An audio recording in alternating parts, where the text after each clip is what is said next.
Hey guys, it's Kathleen, and today I'm going to be doing my November wrap-up. So this video will be going up a little bit late than I usually do. I usually put it up at the very end of November. I think this will be going up kind of around the 4th or the 5th of December, which is just a testament to how busy I've been for the most part. But in spite of all that, I managed to read 6 books this month. It's kind of a super random reading list. There's really no organization or no theme. I was just kind of reading whatever. There's a few YA books, a couple school books, one adult contemporary. I don't know, I was just in the mood for anything this month. And actually, the fact that there's actually 2 school books on this wrap-up this month shows how busy I actually have been, because I've actually been doing my required readings, which is a weird thing for me. But without further ado, let's just talk about these 6 books I finished this month. First this month, I finished The Horse and His Boy by C.S. Lewis. If you don't know this story, it is the 3rd book chronologically in the Chronicles of Narnia series, and I think it was about the 5th one published. I read this in my children's lit class. If you saw my required readings video, which I will link down below, you probably knew this was coming in a wrap-up at some point. But this book follows a boy named Shasta who is basically a slave to a man who he considers his father, but is not a very kind man at all, and he actually wishes to escape, which conveniently comes true one day when his horse turns out to be a talking horse named Bree from Narnia. Bree wants to get back to Narnia, so he plans on taking Shasta, and they're going to go to Narnia, and along the way they also meet a young girl named Arvis who is running from an arranged marriage with her talking horse as well. So this book was a complete surprise to me. I actually loved it. I read the first Narnia book years and years ago when I was, I think, in grade 3. Actually, it was The Lion, Witch, and the Wardrobe, not Magician's Nephew. I went back then and I read The Magician's Nephew, and I didn't like it as much, and I tried to read this one, but I thought it was boring and I gave up after like the first chapter. But this time, of course, I had to read it for school, so I decided to keep going. And honestly, I genuinely loved it. I thought it was so clever and so well done. It was so entertaining. There's a lot of playful cleverness when it comes to different tropes and conventions you think you're familiar with in children's literature. Just the title is a reference to the fact that it really doesn't make any more sense for Shasta to say that Bree is his horse than for Bree to say that Shasta is his boy, hence The Horse and His Boy. That's something I didn't even pick up before I read the book, but I thought that was really cool. However, because there's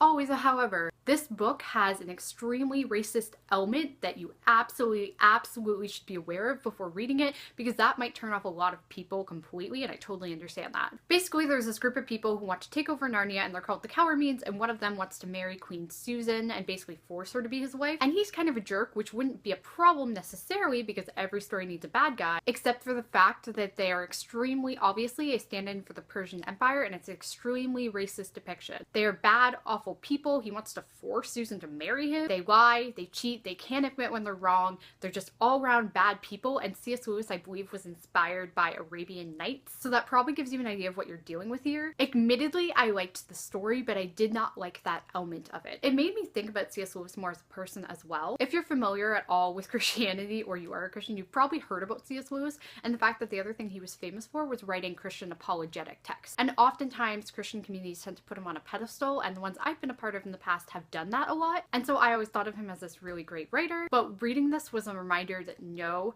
authors are people. They had really bad views sometimes, and you cannot put people on a pedestal like that. So that's really something that this book brought to life in me. However, I really liked the story a lot. I don't know if I should say that, honestly, because that bit is there, and it definitely is a problem. But it was really good. I thought Arvis was awesome. She was a really cool female character. I liked Shasta. The twist was kind of obvious at the end, but I still thought it was great. It was different from the other Narnia books, and I enjoyed that. So overall, despite the bad things in this, I gave it 4 out of 5 stars. And then the second book I read this month was The Gentleman's Guide to Vice and Virtue by Mackenzie Lee. This I actually listened to on audiobook because, funny enough, Audible sent me an email and they were like, hey, we've launched Audible Canada, and since you used to have an Audible subscription, I had it for like 2 months briefly in the spring, would you like to sign up again just for this month and you'll get a free audiobook? And I said, yeah, sure. So I got a free audiobook, and I have since canceled my Audible subscription. But I thought the audiobook was extremely entertaining. I loved it, actually. And basically this is a story about a young lord named Monty in the 18th century who is sort of a roguish, bisexual, doesn't really care much about being serious kind of person, and he's going off on this last grand tour with his best friend Percy, who he's secretly in love with, and his sister Felicity, because she's going to go to finishing school, and at the end of it, Percy is supposed to go to law school, and Monty's supposed to return home to take care of his father's estate. But this all starts to go wrong when Monty takes something he's not supposed to take and sends the group basically on this wild adventure where they have to run and try to return this item back to its proper owners, and there's a little bit of fantasy, there's some pirates towards the end. It's a really cool story. story. I really liked it. There were aspects of this book that were a little slow. Definitely the middle I found a little bit dull at times, but overall it was good. It did move along, didn't keep me hanging in one place for too long, which was nice. And what I think this book does so well is the characters. It really addresses how these characters would have faced certain social issues in the time and place. So Percy is Black and has to deal with all the consequences of that in that time period. Monty doesn't even realize oftentimes the way that he's privileged in a way that Percy is not, even though Percy is technically on a similar social class to him. And Felicity also has to deal with being in a world where women aren't expected to have an education, but she desperately wants one. And of course, Monty is not treated well in that time for liking boys. I think that those aspects of the story were the best done. I really enjoyed them. I thought it was very clever and fun. The characters were so interesting. I love the character development. Monty had such great character development. And even though I found it a bit slow in the middle, I really enjoyed this. So I give it 4 out of 5 stars. The next book I finished this month is literally the randomest book ever. I can guarantee none of you have heard of this. And this is Something Like Happy by Claire Gowan? I don't even know how you pronounce her name, honestly. I'm sorry. This cover is like super floppy, so it's just like flipping everywhere. But this is basically a Me Before You knockoff, and it is pitched as a Me Before You knockoff. In fact, it's one of those, if you like Me Before You, you'll like this, because we tried to make it almost identical, but tried to make it also different, so it's not super obvious we're making an identical kind of book. That was a lot.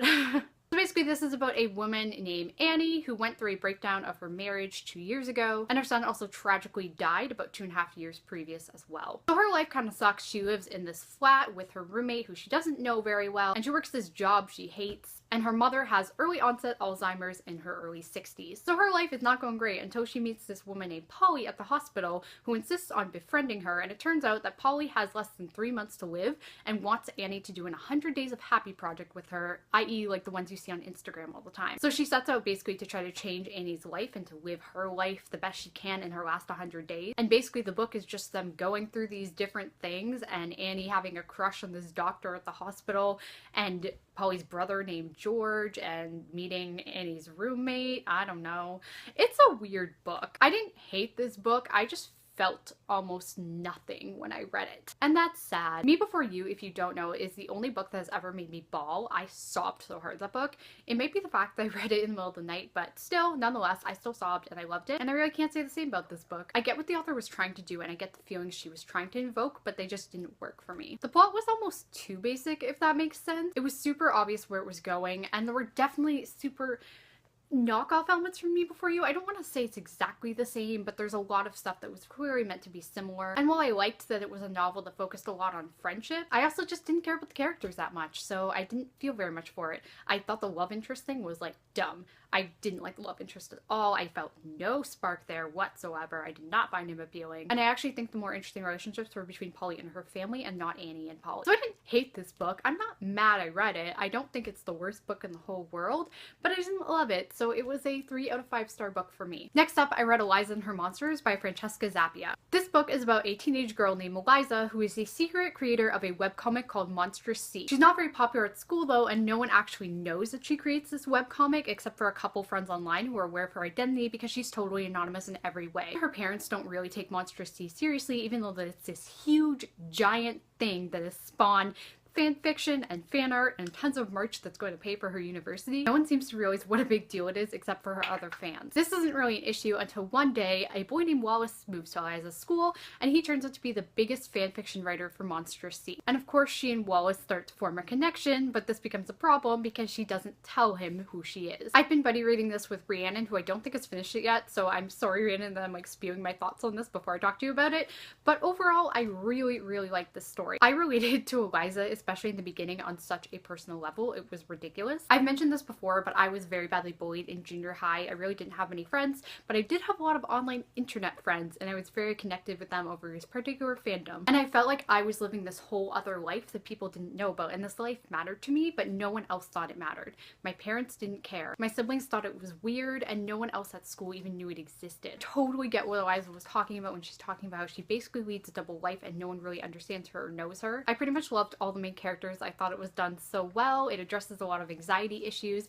and that's something I felt a little bit, definitely not on the scale that Eliza feels, and I've definitely never been diagnosed or anything like that, but overall it was great. The only thing I didn't like about this book, honestly, was this really weird chapter towards the end where it's basically Eliza seeing a therapist, and there's no description, it's just dialogue. And I don't know if this is some kind of style when it comes to writing therapist visits that I wasn't aware of and that I should be aware of, but I didn't really like that. I thought it was weird. I wanted to have it described. I don't know why it wasn't, honestly. It just felt like this thing the author had to get through and then get on to the next thing, and I was like, why aren't you describing this? That's weird. Otherwise though, I thought it was really great, and I gave this a solid 4, maybe 4.5 out of 5 stars. I read The Story of the Treasure Seekers by E. Nesbitt, and I read this for school. I was supposed to have finished it last month, but I just finished it this month. Basically, this is about a group of siblings who are trying to restore their father's fortunes, and they basically do a bunch of try to get rich quick schemes, and they have a bunch of antics along the way because ha ha ha, they're fun children. There were aspects of this I liked and aspects I didn't. I did think it was funny. I think it's the kind of book I probably would have liked as a kid, honestly. And I thought they were quirky and charming, and I got the humor, and I didn't hate it or anything. There are also a couple racist depictions in this book, though. For one, there's a character who is queerly depicted to be a moneylender, and he's also described as having a hook nose, which is really anti-Semitic. It's not a major plot point, and he's not necessarily portrayed badly, but that stereotype is still there. There's also, I think, a little bit where it basically portrays anybody who's indigenous as people to be fought and sort of like battled against, and that's terrible. Those elements are there and alive in the story, just FYI. I didn't hate this book. There were parts I enjoyed, but I didn't like it as much as The Horse and His Boy, so overall I gave this 3 out of 5 stars. Then finally this month I read Autobiography by Christina Lauren. This I got from Amazon actually because I won a giveaway a couple months ago from Hardback Haven, which is Kelsey's channel, and she's really awesome, and I won her giveaway and I ordered this book, so thank you, Kelsey. And this is about a young bisexual teen who has moved to Utah several years ago, and he lives in the most Mormon city in the state. I think it's called Provo, I don't really know. And his parents have kind of urged him, even though they're supportive, to kind of be in the closet during that time, and he's kind of thought, yeah, that's probably for the best. And it's never really become an issue because he plans to move out of state the next year. He's in his final year of high school. This is never really an issue until his final semester. He takes a class called the Seminar, where they're challenged to write a novel during the span of the class, and he unfortunately falls in love with the TA who graduated from the high school last year, so it's not super weird, and got his novel picked up for a contract. Of course, the TA is gay, but he's also very Mormon and very much in the closet, so he's not really willing to accept that. Why I wanted to read this book was because one thing I want to do is find more books with religious protagonists and that deal with religion in a sort of deep and interesting way. And I actually think this book did a pretty good job of it. I also am very interested in Mormonism, not in a like I want to convert kind of way, but I actually wrote a paper about Mormonism in grade 12, and I was just found it a fascinating religion for some reason. And most of what was in here seemed really accurate to all the research I'd done in the past, and so I do commend them for doing really good research on everything in here. And I thought it dealt with the subject in a very sensitive way, and it was also really cute at times, but I think it didn't ignore the difficulties that come from this stuff. Overall, I liked it, but I didn't love it. It didn't wow me exactly. I was sitting there and I was thinking, this is a really good read. I'm enjoying it, but it's not changing my life or anything. The writing wasn't so spectacular that it was going to completely bring the heavens down or anything like that. I thought this was a good book, but not an amazing one, and overall I gave this 3.5 to 4 stars. I'm kind of in between. I rated it 4. It might be a 3.5 though. So guys, these are all the books I read this month. I hope you guys also had a good reading month, and a good reading month can be anything. I know this is like a hot topic these days, but a good reading month can be 1 book, it can be 3 books, it can be 5 books, it can be 20 books. Whatever you read, I'm hoping you enjoyed it at the very least. Let me know if you guys have read any of these books, if you plan to, and let me know also what you guys read this month, because I would like to know. If you did enjoy this video, give it a thumbs up and subscribe on your way out if you're new here. I upload videos every Tuesday and Friday, which is a schedule I'm slowly getting back to being consistent on. If you'd like to follow me on any of my social medias, the links will all be in the description, but in the meantime, I will see you guys next time.